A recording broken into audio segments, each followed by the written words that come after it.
बिस्मिल्लाहिर्रहमानिर्रहीम। अस्सलाम वालेकुम। बदकारों की बाहिमी मनाकहत का मौजू होना। सवाल: मैंने एक दोशीज़ा को लालच दिया कि मैं उससे शादी करूँगा, फिर उसके साथ खिलाफ अखलाक ताल्लुकात रखे। मैं निहायत दियानतदारी से उससे शादी करना चाहता था, लेकिन बाद में मालूम हुआ कि उस लड़की के ख़ानदान की आम औरतें ज़ानिया और बदकार हैं, यहाँ तक कि उसकी माँ भी। अब मुझे खौफ है कि अगर मैं उस लड़की से शादी कर लूँ तो वो भी बदचलन साबित ना हो। तर्जुमानुल कुरान के ज़रिए मुतला कीजिए कि मुझे क्या करना चाहिए। जवाब: ये एक गुमनाम ख़त है जो हमें हाल में वसूल हुआ है। उमूमन गुमनाम खतूत जवाब के मुस्तहक नहीं हुआ करते, लेकिन इसका जवाब इसलिए दिया जा रहा है कि हमारी बदकिस्मत सोसाइटी में इस वक्त बहुत से ऐसे नौजवान मौजूद हैं जिनके अंदर साइल की सी जहनीत पाई जाती है। खुद बदकार हैं मगर शादी के लिए कोई ऐसी लड़की चाहते हैं जो अफीफ़ा हो।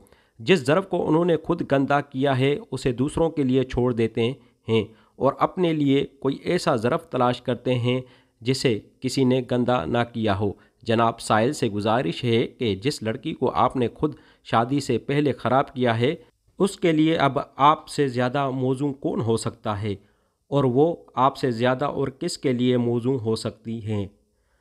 आपको अपने लिए नेक चलन लड़की क्यों दरकार है जबकि आप खुद बदचलन हैं। जब उस लड़की ने शादी से पहले अपने जिस्म को आपके हवाले किया था, क्या उसी वक्त आपको ये मालूम ना हो गया था कि वो बदचलन है?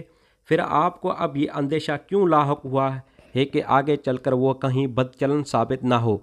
क्या आपका मतलब ये है कि आपसे मुलविस होना तो नेक नियति है और बदचलनी सिर्फ दूसरों से मुलविस होने का नाम है?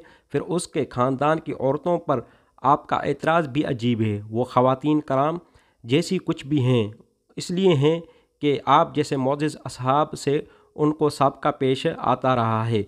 आप अगर इस राह पर बाद में आए हैं तो आखिर अपने पेश रुओं के अंजाम दिए हुए कारनामों से इस दर्जे नफ़रत क्यों ज़ाहिर फरमाते हैं? बुरा ना मानिए, आप दानिस्ता या नादानिस्ता ठीक उस ख़ानदान में पहुँच गए हैं जिसके लिए आप मौजू तर हैं और जो आपके लिए मौजू तर है। किसी दूसरे पाकीज़ा ख़ानदान को ख़राब करने के बजाय बेहतर यही है कि आप उसी ख़ानदान में ठहर जाएं जिसको आप जैसे लोग पहले ख़राब कर चुके हैं और जिसे ख़राब करने में आपका हिस्सा भी शामिल है। आखिर में मोहतरम साइल को कुरान की 2 आयतें भी सुन लेनी चाहिए। पहली आयत ये है: ज़ानी मर्द निकाह नहीं करता मगर एक ज़ानिया या मुशरिका औरत से, और ज़ानिया औरत से निकाह नहीं किया करता मगर एक ज़ानी और मुशरिक, और ऐसा करना मोमिनीन पर हराम है।